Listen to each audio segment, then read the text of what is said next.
All right, today we are diving deep into a story that's part history, part medicine, and, well, a whole lot of myth.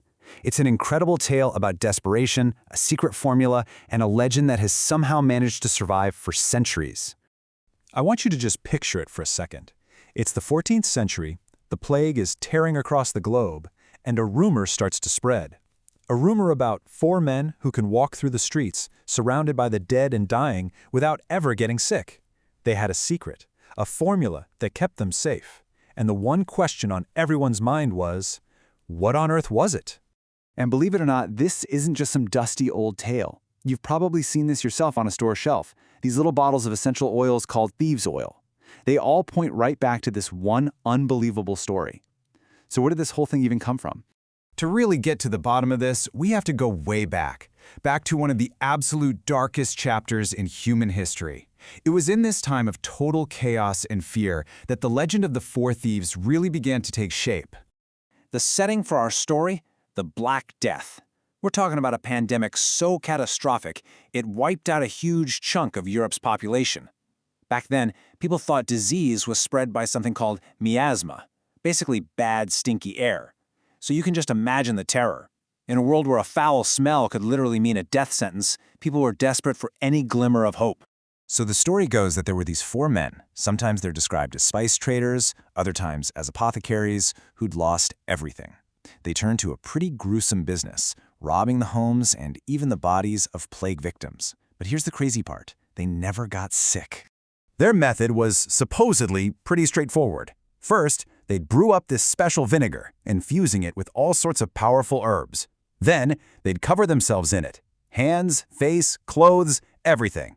After that, they'd go about their grim work. And for a while, it seemed to be a foolproof plan, right up until they got caught. And this is where the story really hits its climax. The thieves are captured, they're dragged before the king, but he sees something more than just a bunch of criminals. He sees a potential answer to the plague.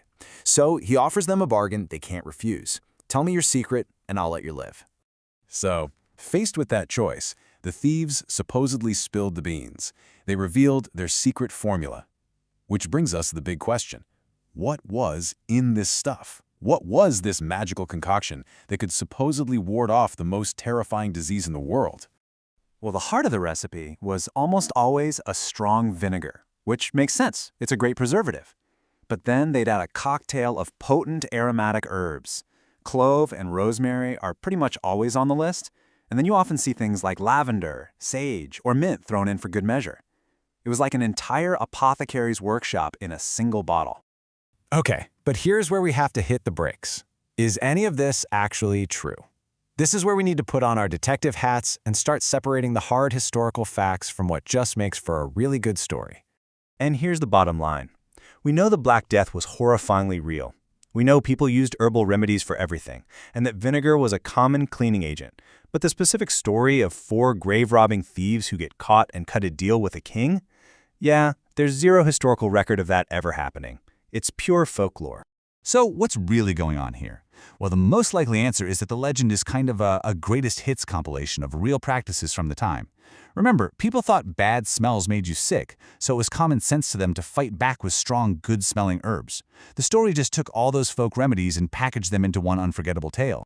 But hang on, just because the story itself isn't literally true, does that mean the recipe was complete nonsense? Let's take a look at what modern science has to say about these ingredients. And this is where we find that little nugget of truth buried inside the myth. It turns out vinegar really does have antimicrobial properties.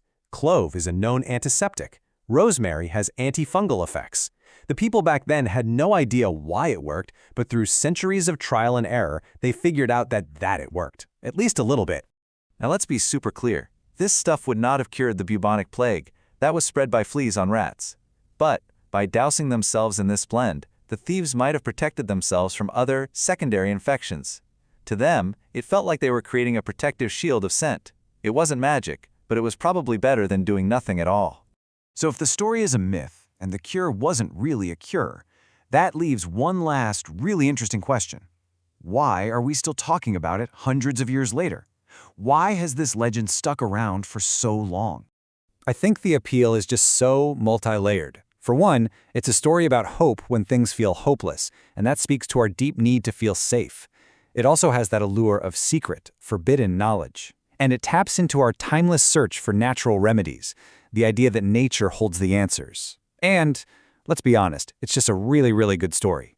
So really, the story of the Four Thieves isn't about a magical vinegar at all. It's a powerful story about human ingenuity and resilience. It's about our instinct to fight back, even when the odds are completely stacked against us, using whatever tools we can find. And that kind of leaves us with one final thought.